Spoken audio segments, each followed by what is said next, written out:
Hello. Hey, how are you? Good. So just before we get started, I like to remind the clients that just a heads up, we do record our consultations. It's on the form and everything, but we like to give like another heads up just for you guys. And then how do you the name is it Corin or Corian or It's Karen, but everyone says Corin? Corin at the first time, so I'm totally used to it. Okay. And his name is very difficult. It's Jake, so Yeah, very hard. Jake. Okay, got it. But yeah, go ahead and I read a little of your form already. I saw a resource garter. So go ahead and just fill me in on any important information that you think I should know about. While you're speaking, I'll be taking notes as you go along, and then we'll go from there. perfect. Perfect. Yeah, so he's 6 months as of yesterday, and he was like such a quick learner right at the outset from a puppy, and it was like a big thing that I was really focused on was training him like pretty early on, like right at the outset, because we have friends we have dogs that are just not trained, and it was a nightmare, and we had to watch them. So he was picked up on training super early, and then we got someone to come to the house like twice just to kind of supplement that training that we were doing at home. And then after the first time that she had came, we gave him a bully stick for the first time. And the first time he had a bully stick, it was like something like changed in him. He growled, he barked, he was like went feral almost. So when she had come back, we talked to her about it, and she was like, well, you need to avoid a growl, a bite at all cost. And she didn't really, I don't know, she was like, she had made a comment saying that like, well, if I see him come at you, I have to report it. So it kind of freaked us out a little bit. Because he was like 3 Yeah, months maybe. yeah. I mean, it was just very weird to see the switch, Yeah. It flip was in like him. instant. It was so weird. And when he could do that at that small size too, I could kind of manhandle him and stop him, put my hand over his nose. But it was just like there's like just that weird trigger. And we thought, okay, let's try what she's saying. If I see it, she said just kind of like throw treats at him, like ignore it, let him get himself out of it essentially.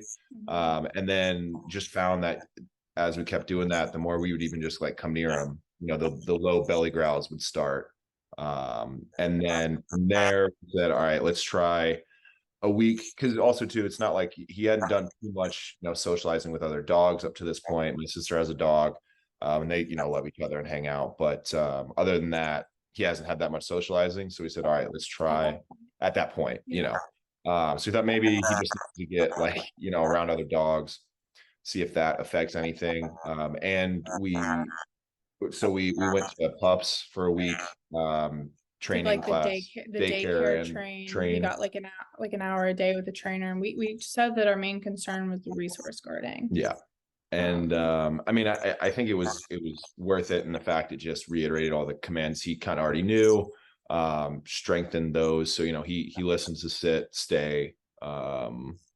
He knows he's very good. Yeah. He's perfect on a leash. He's perfect around other dogs. It really is only the apartment, and like when you, not necessarily our apartment, but like if we're at a friend's apartment or his mom's place, and it's almost like I don't know, like we can take a stick from him outside, we can take things from him if he's not supposed to have it when we're outside, but it's like the second we walk into the apartment, it's like he freezes up and he gets so tense, and it's definitely like it's like an anxious thing. Like he's genuinely nervous because when he gets into that mindset, his tail will like curl up and he gets super stiff and he'll just stare at you. But like we've been working on the research guarding. We did the whole try not to get a growl, like avoid that at all costs is what we were told. We did hand feeding and holding the bowl, and that was fine, but it's still an issue in the sense of like if he's sleeping and we come near him, he'll growl at us. or, you know, touching him when he doesn't want to be touched, just like a random pet. Like it's just very random. He'll growl, and it doesn't always lead to a bite, but there's definitely been instances where he's like gotten to the point where he's bitten us. He's bitten Jake pretty hard. Yeah. I would say too, like because you know, after a while I was like, all right, I'm going to be, you know, a little more physical with him and make him know that, you know, this isn't okay. And the one time he got me pretty good was when he, you know, he was getting like pretty out of control, and I really like went down on his nose, and he did goes feral. because he goes crazy, and he gave out like a loud whimper, and then I was like, all right, I'll ease up, and then he kind of like slipped out of it and then just went down on my hand. And so my hand was just kind of like stuck in his mouth, and I was trying to pry it out. That was the only time I was like, oh God, this is bad for me. And then he definitely has more of a tendency with Karen to just anytime she even gets near him, he gets very on edge. It feels like a lot more than when he's in this mood. When, like yeah. it's and I don't know if there's not any particular like trigger, but you can just tell. And then yeah, he definitely doesn't like me coming around him for whatever reason when he's like sleepy or like I would say, yeah, we kind of narrowed it down. We think it's, you know, 3 things: the food, we'll start a growl. Yeah. When we tell him no when it's something he wants to do, and then when he's over tired and just doesn't want to move, and and then we, you know, are like, all right, come on, player, like let's go to bed, or let's get you in your crate, get you in your bed, and he'll just do like a belly, like I don't want to move. Got it. Okay. But outside of the home, does he do these behaviors?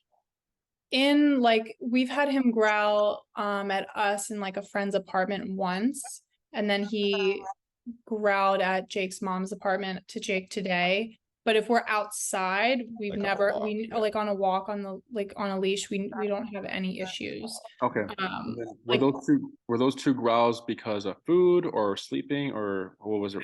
Yeah, so he found like my mom's place, that she has a dog as well. He found like a stick. It's like a cow's ear or something. Ear. He's never had one before. Yeah. But... So that you can tell his eyes just get like beady, and he thinks he has to consume it as fast as possible and like not be around people, I guess. Okay. And he only resource guards high value items for food, or is it his kibble too, like his regular kibble? Does he so he'll do his kibble. Sometimes like if not as much. Well, if he's eating in his bowl and we come near him, yes, he will. But so we just like leave him alone. He like eats. He'll only do it with his kibble if you touch him. If you touch him, yeah. You know, you can be in the same room, like moving around. As long as you're not, you know, right up against him and petting him, he's fine. There's been times like I could still like grab some of his kibble, put it in my hand, and he would, you know, just eat it and be fine. Yes, that makes sense, because dogs are very like on off. They're like a switch. So when you have the kibble in your hand and you're giving it to him, it's not his yet, right? But as soon as you drop it, like it's switched. Now it's in his area. So now he has to guard it, right? So he's never. It's pretty rare where a dog will still guard it if it's in your hand, but he's not taking it because the switch hasn't flipped yet, right? And as soon as it drops, boom, it's gonna flip, and then he's gonna do his thing, right? But continue. Sorry, I interrupted you. But well, like the incident that kind of like led us to like kind of like coming and searching for like another option, because we still have one more training session at Pups, and I'm like, she's really nice, but it's not addressing what we need to address. Jake was gone last week. I'm in law school and I'm doing finals right now. So I was watching him by myself, and I felt bad because like I'm studying and doing exams. I haven't had like the time to really take him for like the long walks that I know like he wants and what he usually does. So he picked up a stick outside, and he loves sticks, and he was like looking so happy, and like I had like mom guilt. And I was like, okay, you can just like bring the stick inside, totally fine. And so he brought the stick inside, jumped on the couch, and all of a sudden he was just started growling like crazy. And I was like, great. I didn't like, usually sticks are fine. And so I was just like, okay, I'll ignore him. And then I was like in the kitchen, I walked past him. I didn't even touch him.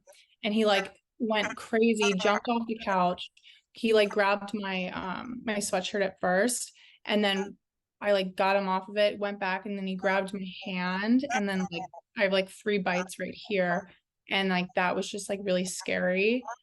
And that kind of like freaked me out. I like called him. I was like, I get the dog, like he needs like training today. I was like, I'm not doing this. Mhm. And then the night before we had another incident because we want to give him like a bully stick or something to keep him entertained during the day because he is a puppy and we do work from home, and we have a couple like puzzle toys that we use for him, but it'd be great like if he could have like a bully stick and like be entertained like a good like 20 minutes, 30 minutes. And so because I was studying, I was like, well, I'll try to do the bully stick again. And if he growls whatever, like he'll finish it and it'll be fine. But so I tried to hold it and give it to him and like see if we could like share it. And immediately like he like smelt it and he started growling, and then he grabbed it and I was like holding it and he started like growling like crazy, and I just dropped it because I was like, I'm not gonna mess with this. But yeah, but that was the day after that was the incident that I was like, we need to work on something because he's too big for me to handle. Mhm. And I think he knows that he can, and I try not to react, but Mhm. it's definitely scary to me. And, not to see like him, like let him know that it affects me, but he's getting too big and he does bark like crazy. It's like, and he's like the sweetest thing in the world, but like, the Yeah. best way I can describe it is he goes feral. It's like, it's insane. Yeah, and I think for us too, it's a frustrating balance because whenever we do have a trainer, come here, obviously it's like they don't want to initiate him being like that in that mood, so it's hard to see how we should react to it correctly. Just because we haven't seen anyone other than we haven't seen him do it to anyone other than us. And I think that's obviously the biggest thing that we struggle with trying to figure out what to do. Yeah, Uh, yeah, that's common. That trainers try to avoid the problem, and then if you avoid it, you don't see the problem. But um, real life happens, right? He gets a stick, he brings it inside, and now what are you going to do now, right? So it's always good to, obviously not just, put the client in a situation, but having a trainer there and putting a dog in a situation where you will see the behavior and then you seeing how it's handled is definitely very important, especially for resource guarders, right? We have a few videos on resource guarding and lessons we do, and we tell the client bring the most important high value treat you can for this lesson, and we're gonna teach you how to do it, right? um, for your trainer, what did they do to address their resource guarding again? She did a couple bowl exercises, Oh. and it was, feeding him, like putting the kibble in the bowl, but then bringing higher value treats and showing, like trying to establish that our presence doesn't mean that we're taking food away. And we'd never taken food away from him, so we were just like confused where he even had gotten this tendency. He was in a really large litter. I think it was the mom's first litter and like the dad's first litter, but she had like 12 puppies. And he's very much so like a pushover. Like when he went to pups and he's like in this big room with 30 dogs and he's like hiding in the corner, and he loves dogs. Like he loves playing with dogs, but he definitely gets like bullied. Which doesn't make sense because then he bullies me. But so she did bowl exercises to kind of address it, but she was like, yeah, I'm not seeing it. But then he would come home every night from pups and like be exhausted and like growl like crazy. Mhm. So Yeah. That's common where we had where if a dog is out of their element and already uncomfortable, and they see that this environment is a social environment. There's a lot of dogs here, there's people here. I don't really know where my spot in the hierarchy is at, so they might not even try anything because they're just unsure, right? For your dog, he sounds like it's more of it's more than resource guarding. It's more of like a bully. right? And he's realizing, because everyone gets how do I say, a puppy, and usually they don't notice these behaviors until around 6 months. When was like the age, or like the month age, did you start to notice the resource guarding and stuff like that? Like 3 months. Yeah, So just hearing that, that's just genetics, right? Resource guarding can be a learned behavior, but if you're seeing it that early, that's like genetics. Okay. However, it sounds like it's gotten worse and worse because, again, I know it's hard to kind of you can't help it when you have a dog running at you, where like you move away, you give signals to him where he's thinking, oh, it's working. I can bully these people all day, every day, and I get what I want. I get space, I get food, I get these things, right? So sounds like it's just intensifying, and overall he's just becoming like a bully to you guys, right?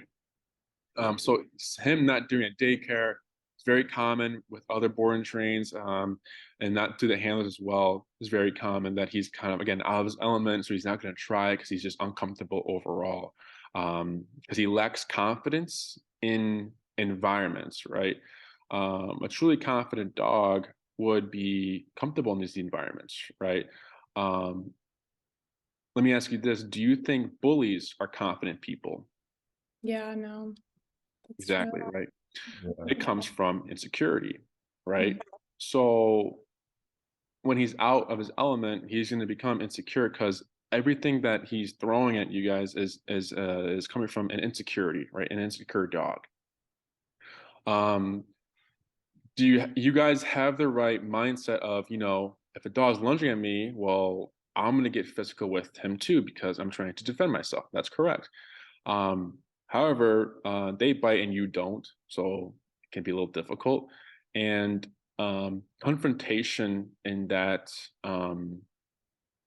mindset is very, like, you're making it worse by confronting the dog will happen because now you're fighting. Now you're telling your dog that I'm going to address this, and they're like, oh, you want to address it? Go ahead and try me, right? So that confrontation leads to that intense behavior, and again, it just sounds like it's getting worse pretty quickly. Where you just walk by him, he's just going to lunge just because you're walking near him, right? So anything else I should know about? And then I Yeah. didn't get the name. I'm sorry. What was the name? Player. Claire? Player, like a lacrosse player. Claire. Yeah. Okay, it's Claire. Okay. Yeah.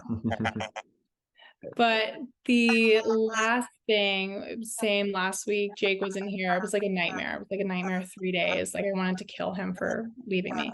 But he basically, after that whole incident, it started to get to the point, like he usually sleeps on his bed and on the floor in our bedroom, and I would just move in the bed, and he would start growling. And so like I woke up at like midnight. I must have moved in my sleep, and he growled and jumped on the bed, and it like freaked me out. And I ended up just like getting him off the bed and like putting his bed in the crate, and he went right in his crate. He's really good about being in his crate. He loved it, but that was like a weird, and he would growl every time I like moved on the bed, which he had never done before. And I'm sure it was like after that whole like the confrontation that him and I had, because after like the bully stick and him coming at me, usually I don't engage, but like I had to like get him physically off me. So I think it just like exacerbated everything. But When he's sleeping and he becomes like he goes to that state, is he on a bed? Is he on a couch? Or is he just on the floor and he can still growl? anywhere. Okay. So, And he's sleeping on our feet right now. Like if we tried to move him, he'd growl at us. Got it. Okay. And then what was else? So in the crate, in the kennel, have you ever seen the aggression there? like trying to get him in it, or like while he's in it? Anything, at any time in the kennel? If he was sleeping in the kennel and we tried to like if we're like, you need like, come on, like let's go out, like, and we like pet him, he would definitely growl at us, but not, I wouldn't say like Yeah, I would There say has because most been. most of the time with his crate, I'll open the door and be like, it might take him a second to get up and get out of there, but I if I'm like, okay, come on, we're going for a walk, we're getting out of here, he'll Mhm. slowly, get up and get out, and I don't like hear a growl, but yeah, and if I went in there and try to like pull him out, I'm sure it Make would him be, move or do something he didn't want to do in the crate. yeah, He definitely would, but yeah, he definitely likes his crate and like feels like comfortable there. So he's been sleeping in the crate ever since that whole. Okay, good. I was gonna bring that up. Yeah. If the crate is safer and he doesn't have that many issues in it, I'd probably go back to crating him during the night, Yeah. when you're not watching him, definitely crating. So Mhm. then he also doesn't get into something where he gets something valuable and then you're like, oh shit, he has it now. So because we were like over here, anything else you should know about player? So far it's just resource guarding. That's your biggest concern. Anything else you're wanting to address or anything else that you wanted to add? Not really. And it's just like it's so bizarre because he really is a really good dog. Like he's so like almost like level-headed and like we can take him places, like bring him to restaurants and he'll just lay there like so well behaved. He knows his commands even when he gets in those like anxious mindsets, he'll still like sit and like get down and like we've tried to do that to like snap him out of that and like teach him those commands and it doesn't work. But he really is such a good dog. It's just this one part of him and like we need it to be addressed before Yeah. he's Um, just so you know, do you know the difference between behavior and obedience? yeah, like obedience, you listen, behavior is like innate instinctual, I guess. Like Yes. obedience is taught. Um, for humans, right? Obedience is math, science, English, social studies, reading, right? That's for human version. And then behavior for humans is don't lie, don't steal, don't cheat, don't kill. Okay. Mhm. So if I'm a murderer and I have a problem killing people, and some doctor tries to fix me and help me by teaching me math skills and reading, Mhm. not going to work, right? Yeah. Same thing for dogs. Heel, stay, sit down, come, place does not fix behavior, which is don't bite, don't growl, don't lunge, don't jump, Mhm. right? yeah, So whenever a trainer is teaching sits and downs for resource guarding, they don't connect, right? You have to work on behavior to fix behavior, right? So for how do I say? Trying to think one sec. For now, what I would do is I'm pretty sure you already had a vet, I'm pretty sure you're already doing it. But if you haven't, eliminate obviously all high value stuff. Mhm. Um, kenneling him.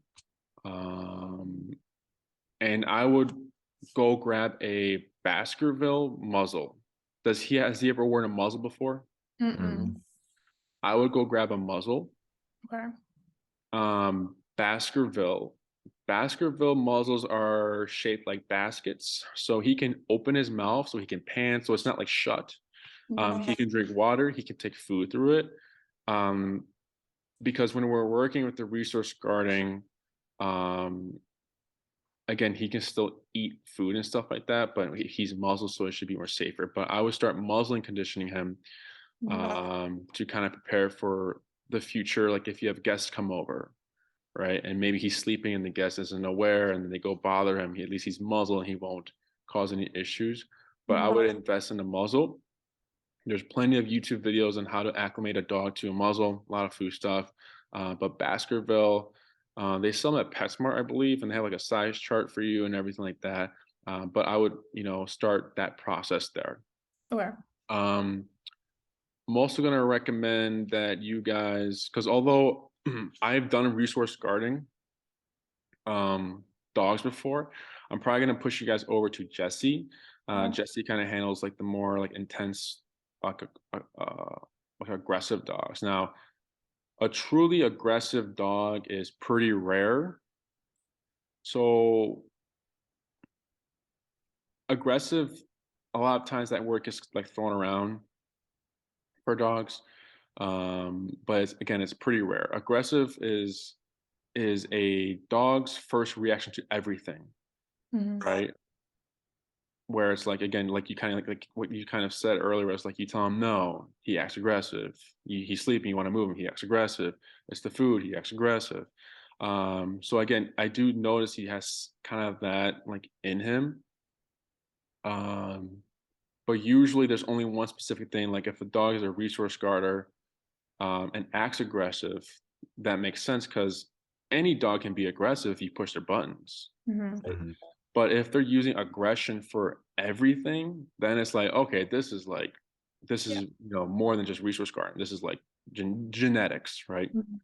So it's nothing you did wrong. Doesn't matter how he was raised in the litter or anything. It's something he learned. It's just in him.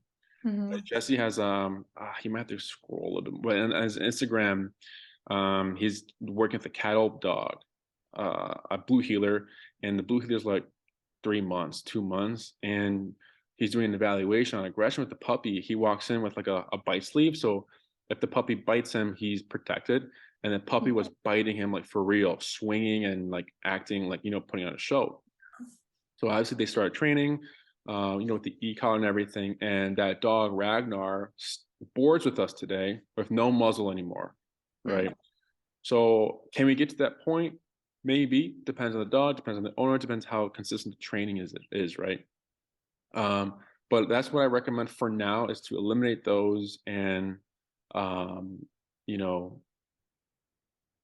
kenneling him and getting that muzzle as soon as you can. Even if you don't train with us, right? I still recommend getting a muzzle for the future just to have it. It's a good thing to have so that you feel safe and you're not going to be worried that you're going to get bit or anything like that, right? Any questions about that so far? No, that makes sense. And you guys are familiar and that we train with e-collars, correct? Yeah. Cool. Are you guys familiar with the technology? Yeah, we have we went home, or we went to my family for Thanksgiving, and my other dog, he uses an e-collar, and my mom gave it. It's like the Garmin one. We haven't used it yet. We're both not quite sure, like, we wanted how to talk. use Yeah, it. I don't want to just go put it on him and start pressing buttons. Like, I want to actually and I didn't know if it would make, say, like, the aggression worse. Yeah, so it's possible, but it's more of like how you follow through after that. If you do see the behavior intensify, right? So some dogs do have a hard time understanding that the e-collar means no, and in the moment or at that time they're thinking it means go, and then we have to kind of adjust that thought process behind the e-collar. But something out of the ordinary. It's sometimes it happens, but it's pretty rare from what I've seen that the dog is reversing the e-collar, because e-collar is supposed to be uncomfortable, it's supposed to stop behaviors, but sometimes dogs think it means, it's like a kind of like a feeling that means like just go and do it. Or I think I've only heard about it where Jesse said he had one dog that when you would try addressing them or they were feeling the e-collar, they would start to eat faster. And then that was like the beginning part of like the resource guarding. So then after that, they changed a few things, and then they got the dog to obviously realize that eating faster makes the problem worse, and it's not really working out for me. But that'll be talked about during your lesson. But yeah, for Garmin, I believe they only have like 8 levels, or like I'm not sure. I think it was 8 or 9. Yeah. There's a little spin thing on it. So Garmin has big jumps. Okay, so the brand we use is called Doctra. And are you familiar with how like the technology works, or like what the technology is with e-collars? Yeah, I watched a couple of like the YouTube videos you provided, so I'm a little bit familiar. I know you said it's like a stim, like on like the muscle contraction, and we both played sports in college, so we're very familiar with that. Which I totally thought it was like an actual shock, so that's what it's like good to know. But I felt a Garmin e-collar before on my hand, so if you haven't felt it, I recommend feeling it so that you can you're familiar with it. But Garmin has big jumps. The brand we use is called Dogtra. Our Dogtra brands and models have 127 levels, right? So don't think we have 100 more levels than 8. Your maximum 8 is equal to our 127. Okay, but we have so many more breaks and specific numbers for dogs' personalities, breeds, scenarios, or anything like that, because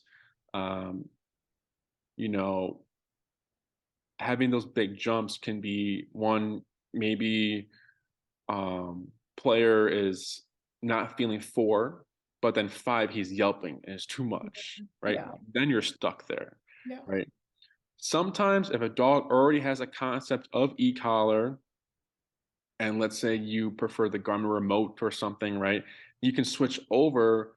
It makes more sense because the dog already knows what the feeling is, and you don't need to worry about like teaching stuff. But teaching and working on the research guarding, probably be better off with dog truck because you can find a specific number that's not too overwhelming, but also works for players' personality, and his mind, and everything, right? But then you're correct. A TENS unit, it's what the feeling feels like, just like a pulse, like a muscle contraction. It is electric, but it's not like electricity flowing through the dog's body and, shocking them, right? Dog truck gives you a mile to a half-mile long range, waterproof, you can go swimming with it, and they last a long time battery-wise and all that stuff, right? So how this would work for training is e-collar would be very helpful for you for resource guarding because for e-collar, the tool and the way we teach it is a very non-confrontational way. Okay. Player will never know you're the one pressing the button because there's nothing physically connected to you in the feeling. Okay. Are you guys familiar with Caesar Milan? The dog whisperer? Oh, yeah. Did you hear about when he got bit by a lab? Mm-mm. Okay, it's his like last episode. I think it's like Caesar's worst bite or something like that, right? You'll see what confrontation does for resource guarding, and that's why he got bit. Is because when the dog started to growl, he confronted, and he has a thing called like the Caesar touch, where he like touches the dog to correct them. So he's like mimicking like a dog bite. So he's like biting Yeah. them. Yeah. And he was like in like a fight with the dog, and it's very dangerous to be in that position, and he got bit because of that, right? But e-collar, um, you can do it from a distance, right?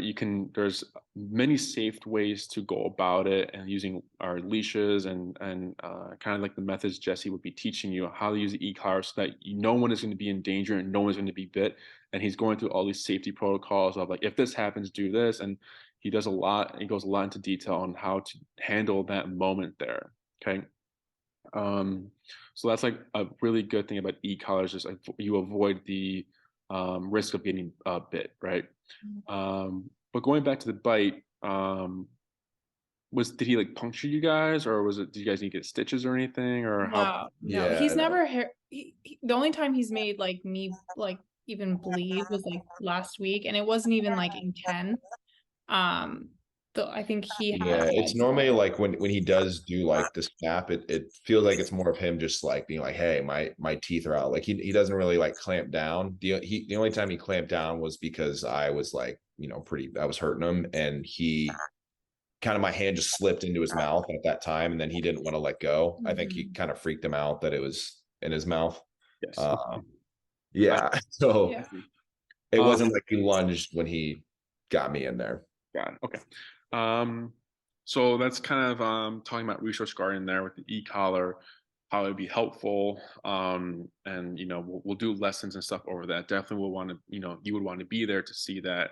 But what's important before we address that, right, is a lot of times clients think that, or people think that e-collar training is you put the dog in a situation where they're resource guarder, they guard, and then you slam it with the e-collar, right?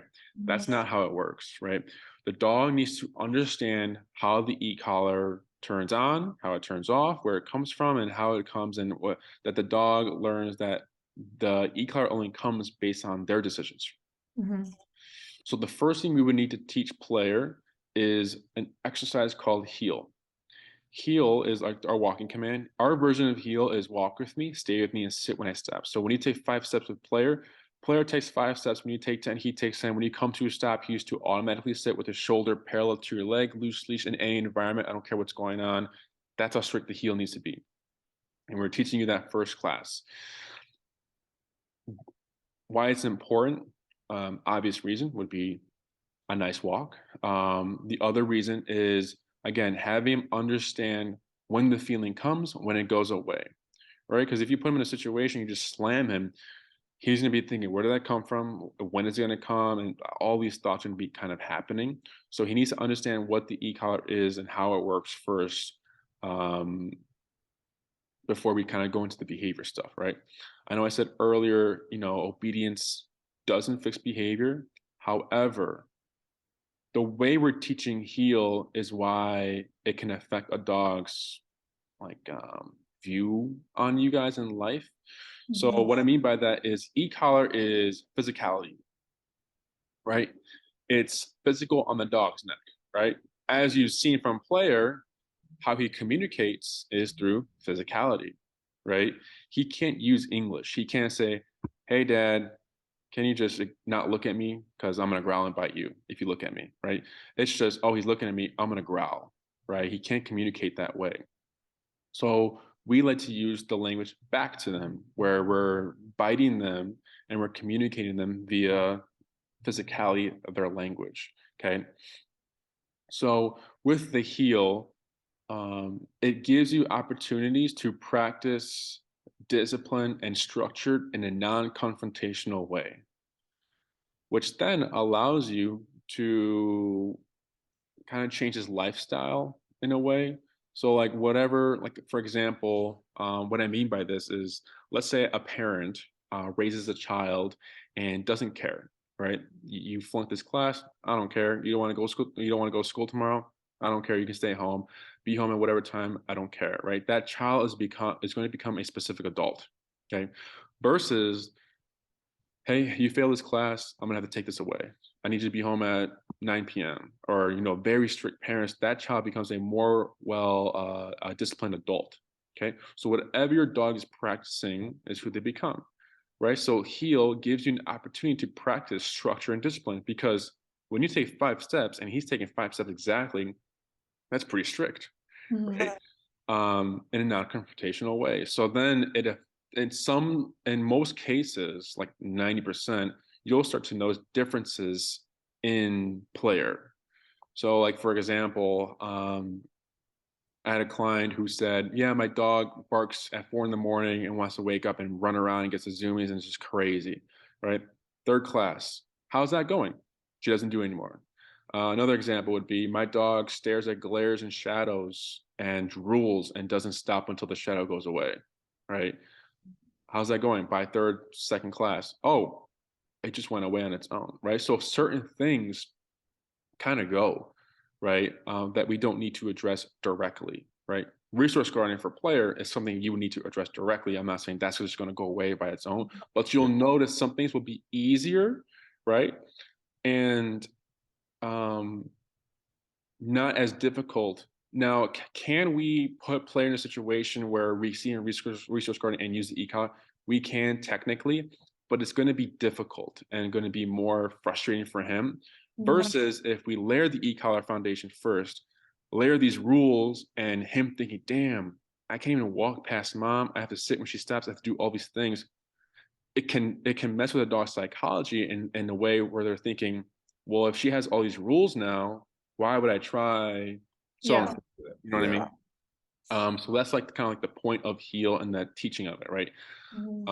So again, I'm not promising everything will go away, but there are some dogs who just kind of just chill throughout life and during the lifestyle and stuff like that. So it gives you, because also dog owners walk their dogs 3 to 2 times a day mostly. So walks are a big part of a dog's life. So then if you have that type of walk for them, it's most of their life. So you're practicing structure and discipline for most of their day, most of their time, right? Any questions so far? I don't think so. Yeah. We were, I don't know if this is like skipping ahead pretty fast, but we were also like interested in the board and train, like boarding him. I don't know if you guys have availability or capacity to do that right now. I know you guys are very busy and just moved, but Yeah, so he's already done a daycare and train, right? Mm-hmm. Yeah. And then are you happy with that? We thought it was really good for like laying like the foundational things, like, you know, he came back and now he knows high five. But for the in regards like the resource guarding thing, it didn't really help. And the trainers there said they did not see resource guarding. Mm-hmm. But she just did the bowl exercise. Like if she would had to like if she would have given him like a bully stick, she would have seen it for sure. But Those she are didn't like do that. no, it wasn't. No, we didn't. She didn't. I don't think she wanted to like induce it. I guess I'm not quite sure. Yeah. But Because I'm thinking.